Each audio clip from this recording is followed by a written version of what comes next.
lot of times people are winging it, and so they're having a hard time bringing it, and they may just not have the right systems in place. Sometimes they're doing the same task over and over again when we could actually automate that through processes, through systems, giving them a better opportunity to save time.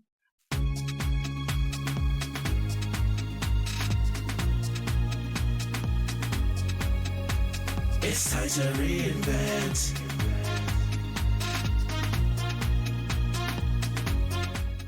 Welcome to the Lessons of Entrepreneurship, the journey of reinvention. As always, I have an amazing guest for you here, Heather Ferrari. This is going to be amazing. Thank you so much, Priscilla. I'm Heather Ferrari. I am located in Salt Lake City, Utah. I'm excited to share some thoughts, some tips, experiences, help people in this crazy thing called business ownership. I've owned my own company several times. I have been in small business my entire life. I started working for my dad's business at the wee little age of 8, and I just fell in love with the opportunities that exist in owning and operating your own company.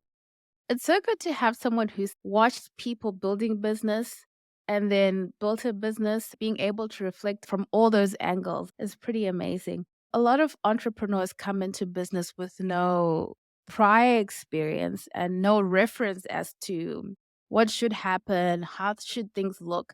And you're trying to take your work experience and try to figure out how that fits in with you being an entrepreneur, a small business owner now. It's an interesting journey to navigate.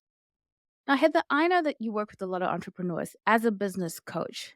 Maybe there's some things that you see commonly. We'll start there. I was one of those people as well. One of the things that is very common is the business owner feels like they have to do everything. And especially in the beginning, you might be the janitor, you might be the person running to the bank, you might be the person that is cleaning the office space. You wear multiple hats, but at some point you can't grow past what you're able to accomplish in an amount of time.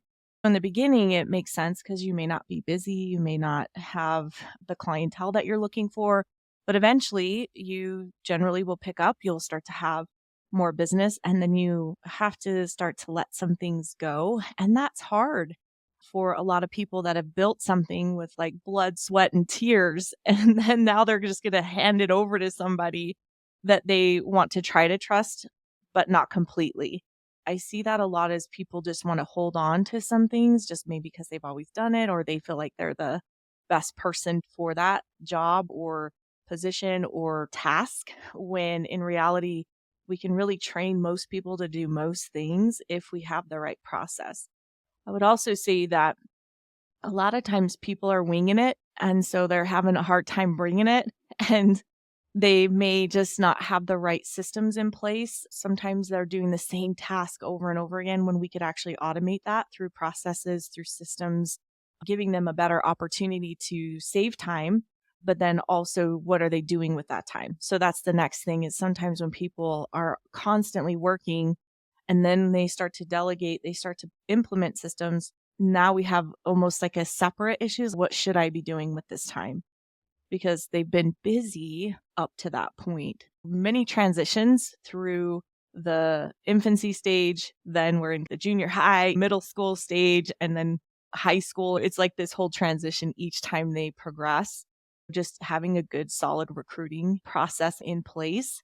A lot of times business owners are struggling, and so they hire people just to take the burden off, but they may not be the right people because we didn't actually have a process to run them through. And I'm not talking just look at a resume and ask a few questions. There's many things that they could do to just make sure that their investment, the person that's applying investment, as well as the business owner's investment, makes sense for both of them. Heather, my brain is in overdrive, and we're just a few minutes into this podcast. I told you it was going to be good.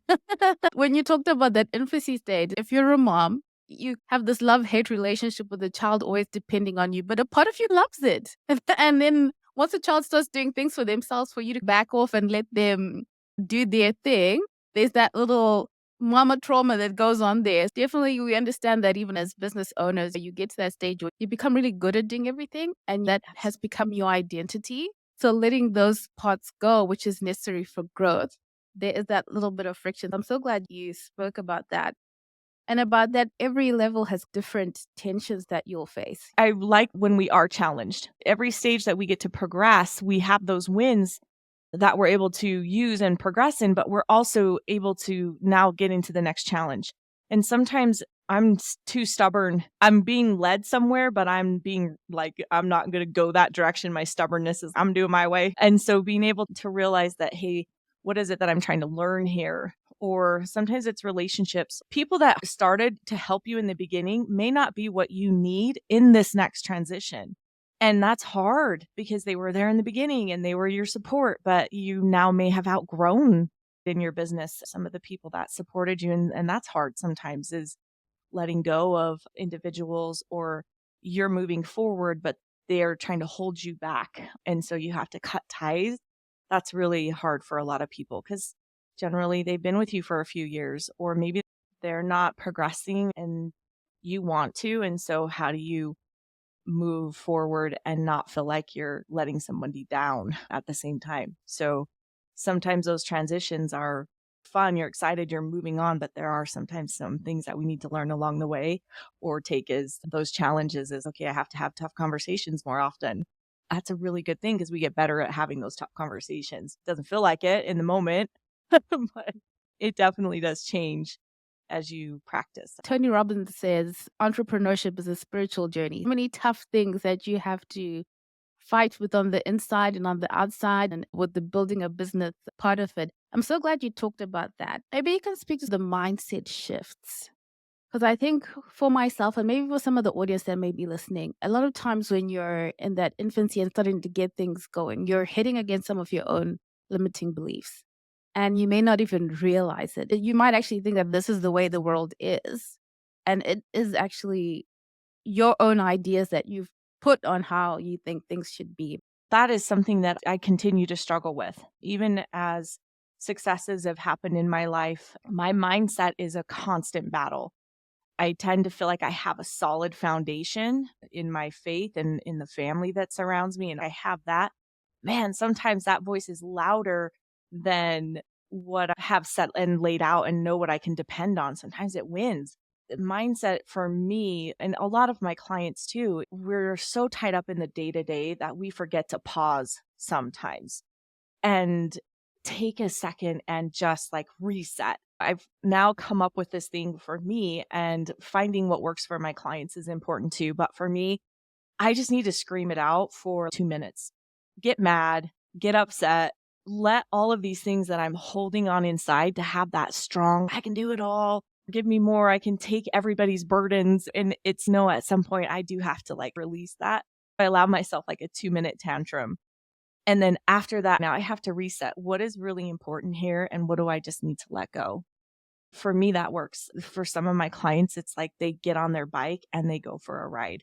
Some go outside and just walk around their complex. Some of my clients, they set up themselves with a massage, or they go to a yoga class in the middle of the afternoon just to get that mindset clean so it doesn't hang around for too long. There have been times in my life where it just feels like you can't get unstuck. Having those moments of just like a quick reset seem to help not have those lengthy, I call it head trash, like just where it's not going to stick around for too long. I visualize like a person in my mind sweeping and it's just coming out my ear. For me, that works too, is like I just have to let it out. What do I want to stay and what do I want to go? But I would say that mindset, especially in the beginning of a business, is very critical because your highs are probably really high, but your lows are probably really low. And again, we're very private sometimes about those things. We're usually not sharing the full story with people about what we're actually feeling. I know for moms, especially, right? Like we're just going to bury that sucker until we like lose our mind, right, on people. And that's not a great way to show up for those either in your work environment or at home. Mindset is something that is a constant reset. I know that there are plenty of books out there, but it's just what you take action on and what makes the most sense for you. I also like to journal. You can't see my little journaling station behind me, but sometimes I just have to sit down, get quiet and write something or look into something that maybe is a podcast or something that brings me back into a good space. I also find little clips of people pump up stuff like, you can do this. You're the best. I got this pump up music and you show up. And then I'm like, okay, now I can get back to what I'm doing. So sometimes my reset is screaming, getting in the journal, because otherwise I don't want it to stay too long. That's what I've learned over the years is you can have it for a time, but then we have to find ways to move on from it, not forget the experience and not pretend that it's not there, but we have to figure out a solution and those steps we need to take to move forward. But when you have all that stuff turning inside of you, it's hard to get an answer that makes sense for the solution you're trying to go for. Like you said, some people, the reset is physical. Some is just like letting it out, journaling. Also, there's this keeping up appearances that comes with a person starting a business and having that Absolutely. core group of people, fellow business people, where you can just be candid and open.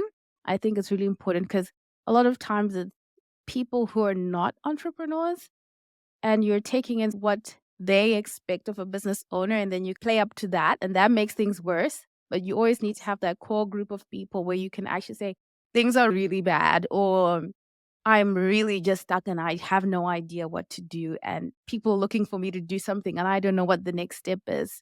If you're not finding that group, create one. A Yeah. gentleman was involved in some networking events and gatherings, and he just wasn't feeling as fulfilled. So he started his own men's group, people that were in the same time span where he was in his business. Some people had run their business for 30 years, and some had been running their business for 8 to 10 years. And he loves it. They meet once a month. One of the guys runs a HVAC, like air conditioning and heating company. And I have got so many great ideas from him for marketing, and one is a lawyer, and just some of the processes that they go through to make sure everything's perfect. And so gather groups together, be that leader in your business community. If there's not something that you're seeking, create it. People will show up. What's also really cool about the small business community is they do want to support those that are around them and are in their community as well. Even if they might be their competition, it's building up each other and helping each other sustain in that community. Because when businesses leave, there is an impact on that community. There's a family, there's families who was working there to be able to stay strong and unite, but also create this group where you can feel supported. And again, with something you could take action on. I think that's one of the things. You can read 1,000 books, but if you're not actually doing something from them, it's great to say you Yes. read them, but what can you do next? Absolutely. That's really key. The place where you can be yourself. It's like, ladies, the people you can see without your makeup. You need those kind of spaces to go into, especially as an entrepreneur. Now, I know people love to hear about strategies for growth. Maybe you can talk about, first of all, how to approach that, developing a strategy for growth, and we can start there. Because some people might be like, I hear the terms, but I don't really know how to frame them before I think about what to do next. The easiest way for most small businesses to understand that is simple. There's really three areas that I would say applies to most businesses, if not all. It's profit, and it's growth, and it's retention. Now, retention could be of the clients that you've worked really hard to get, or it could be the retention of your employees. It could be, instead of just getting a whole bunch of business up front, like how do we stop some of it from going out the back door? Where profit is pricing products, profit is finding the best approach to whatever it is that you're making or selling that is profitable, but still gives you the quality. And that could be the number of employees that you have. There's so much that can fall into that. But if you're looking for a growth strategy, those would be the boxes that I would approach first. You're successful at a point. So some of those things are working already. Let's dig into those and figure out, okay, if you have been able to get this far with what your strategy has been thus far, can you double it? Can you triple it? And sometimes the answer is absolutely not. I'm exhausted. There's no way I could do 3 times as much as I'm doing now. So then I would be like, okay, what can we automate? What could we delegate? What do you just need to get rid of? What are some of these things? And walk them through a process of, okay, what's working? How do we use what you currently are doing? Because sometimes too, people want to reinvent the wheel, but it's always round. And so we can make it stronger and we can make it more powerful, but the shape itself is going to sustain. We have to start to maybe dig into those areas. Once you start to do that, you can sit back and go, okay, I know I can't triple the amount of work that I'm doing to create the revenue that I'm looking for. So you maybe have to look for a salesperson, or you may have to look for another person. And then it's the strategy around, how do we pay for them? Okay, let's dig into that. And now we're starting to think about solutions instead of just, I can't do 3 times the work. Okay, but what could you still do? And how do we take what's already working, but make it a little bit better? And then so much of that you're going to tuck away to pay for that person in 7 months from now. We come up with a strategy, and people want things right now. We all do. We all want things to be fixed right now. They make the pain go away. But the place that you're at didn't happen overnight. We also have to allow a little grace and allow ourselves to start to look at things a little bit differently, but also know it could take several months. It could happen right away. It depends on your resources. It depends on what you can invest. It depends on many things, but it could take more time than what you were thinking, or it could take less time than you're thinking. It's good that you spoke about the salesperson. I think this is one that everyone goes through. You start out and you are the salesperson, and you've not just figured out how to get it going. Because most people, if you're not from a sales background, you need that training or find a way to experientially become better at sales. And then you think, okay, I probably need another salesperson at this point.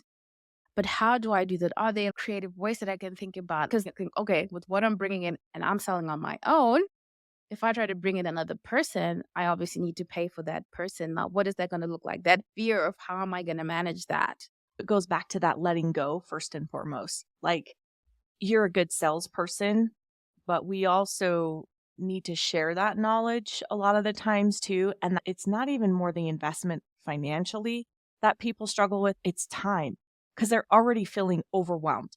The second piece actually is, how do I invest in this person? I don't even have time to train them. Like, I hear that all the time. Well, I don't have time. Or why would I train this person if they're just going to leave me in a year or two from now? We don't know that for sure. But what's better, having somebody for 2 years than struggling and feeling the way that you are? Because that's an assumption that they're going to leave in 2 years. What if they stay?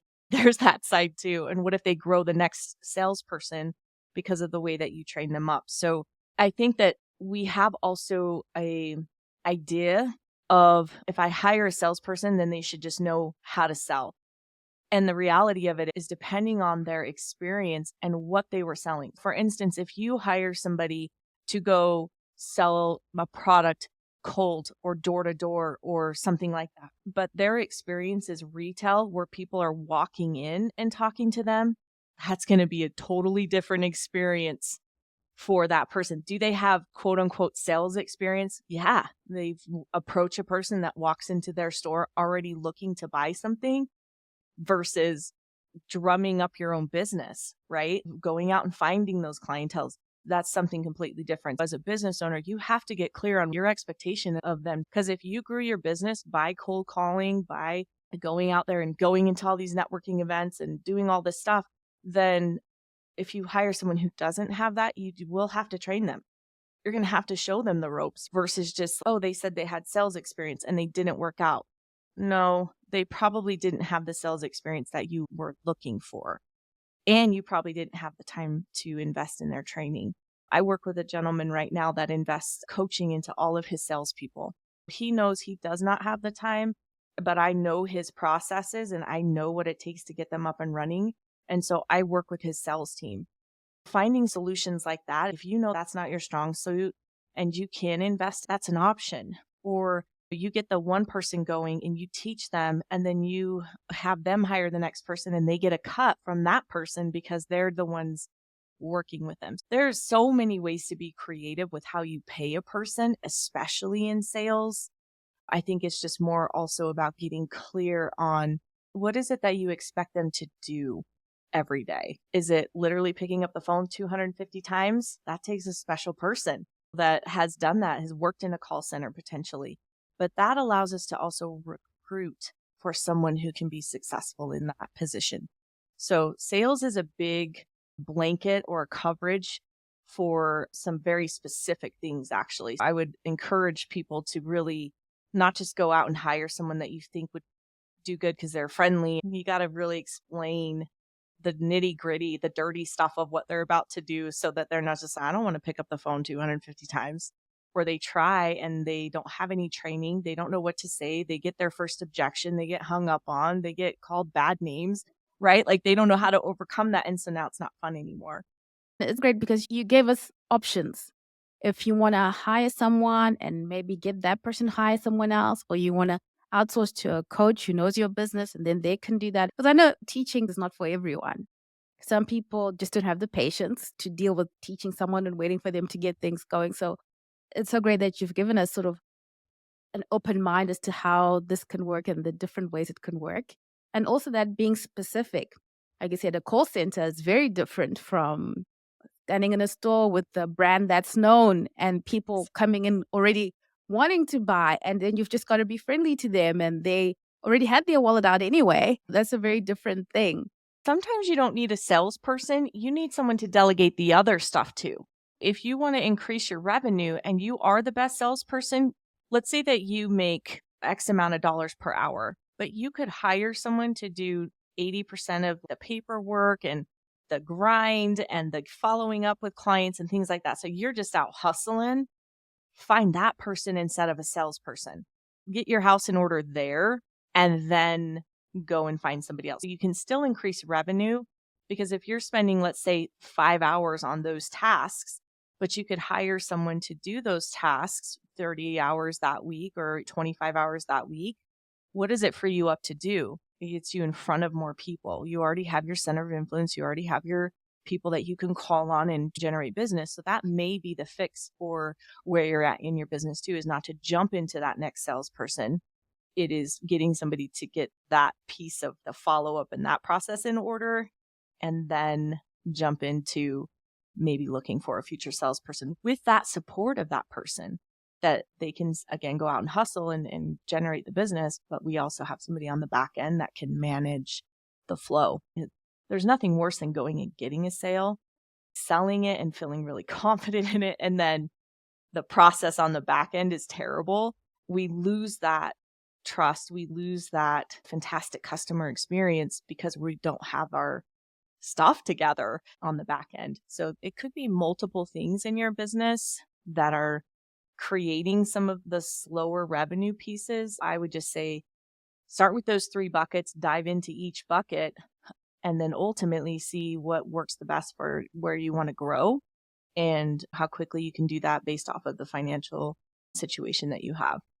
Oh, that's so good. And it actually went straight into time management. Once you do hire people and you find yourself with a little bit of extra time and you don't know if you twiddle your thumbs or what you should do with yourself at this point, but you know you should be doing something. Yeah, take a breath, celebrate that moment, like feeling that for a second. What do I do? It's probably been years since you felt like that. So definitely take that in, celebrate that fact. But I think that kind of goes back to even the original reason for hiring that person. It's okay, I'm going to have to train them. I'm going to need the time to do that. And so just because you hire somebody, also please note, star it, highlight this part, you have to spend time with them. Even though your week is free, you may need to work with them for an hour a day. You may need to work with them for 5 hours a day, depending on how big the project is that they're working on or their level of skill. Yes, our goal is to start to have that time. Patience in the beginning is going to be key because you will have to get that person up and running. Some will pick it up quicker than others. Great.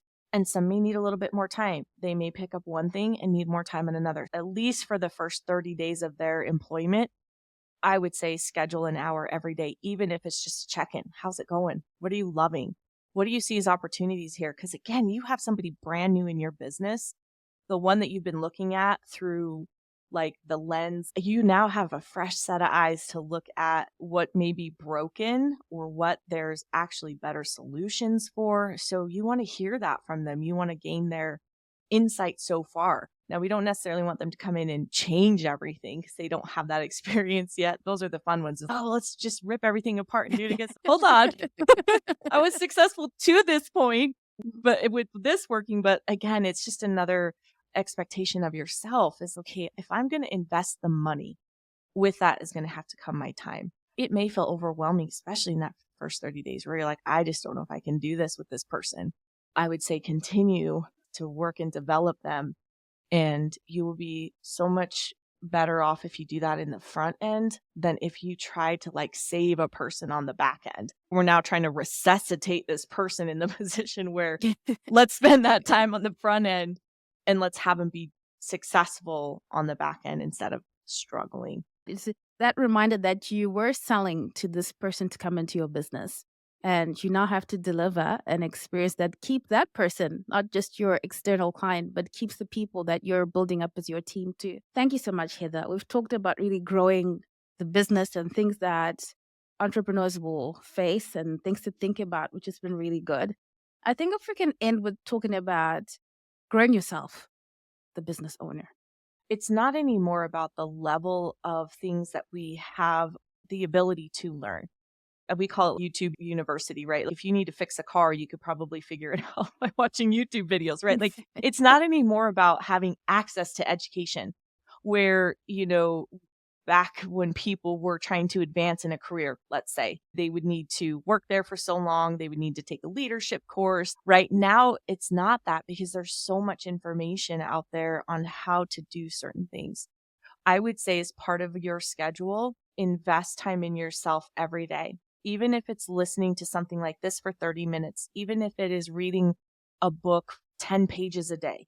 That's in The Compound Effect by Darren Hardy. It's one of my favorite books. I've actually finished so many more books because I can commit to 10 pages a day. But just find those things that you can continue to stick to every day that is going to help you be better. If you're struggling with recruiting, there's so much information out there for your specific business if you look long enough to help you with that.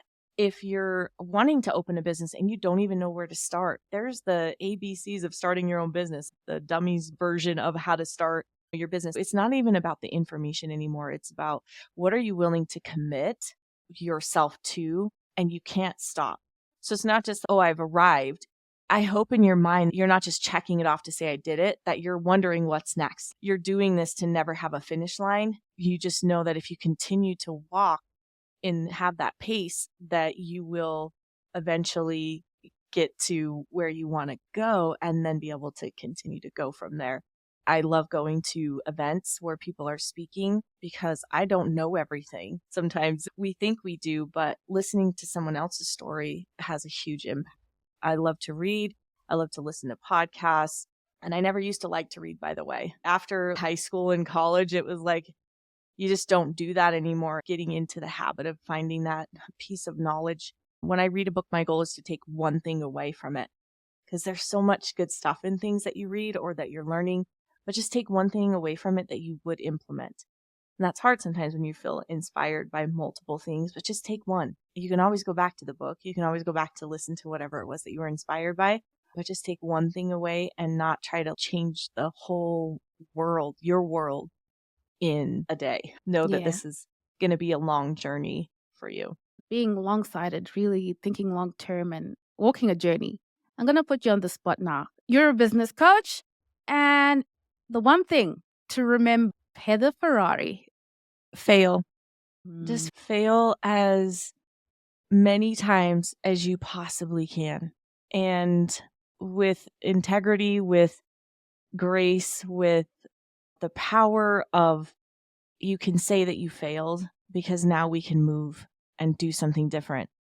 Some of the best things in my life have come from the ashes of destruction, which at that moment felt like there was no way forward.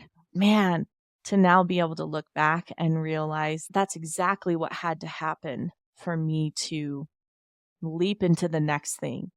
We get comfortable. And so sometimes those challenges we're faced with is because we need to get uncomfortable.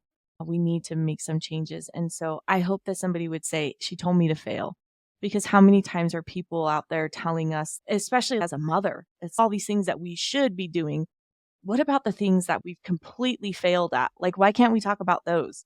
When you said, get your girls together and not have to wear makeup, why can't we just talk about, you know what, I really was terrible at this today, or this week has been so demanding on me and I am failing all over the place because the reality of it is you're probably not, but it feels like it. And so identify those things and live in those, breathe in those, and then realize that there's going to be another failure down the road, but there's going to be a ton of success between now and that next fail. I definitely would not be where I am today if someone didn't tell me that, because I'm a perfectionist by trade and I want things to be a certain way. Ask my daughter. And at the end of the day, it's, yeah, but if she's not failing, how is she learning? The same applies to me. If I'm not failing, I try an idea reading a book and it could just be a terrible thing for me. That's the other thing I have learned is like when I do fail, it's okay. Just allowing myself to acknowledge the failure, do what I need to do, move on, stay put for a little while, whatever that is, but just to acknowledge it and know that there will be something bright that comes from it.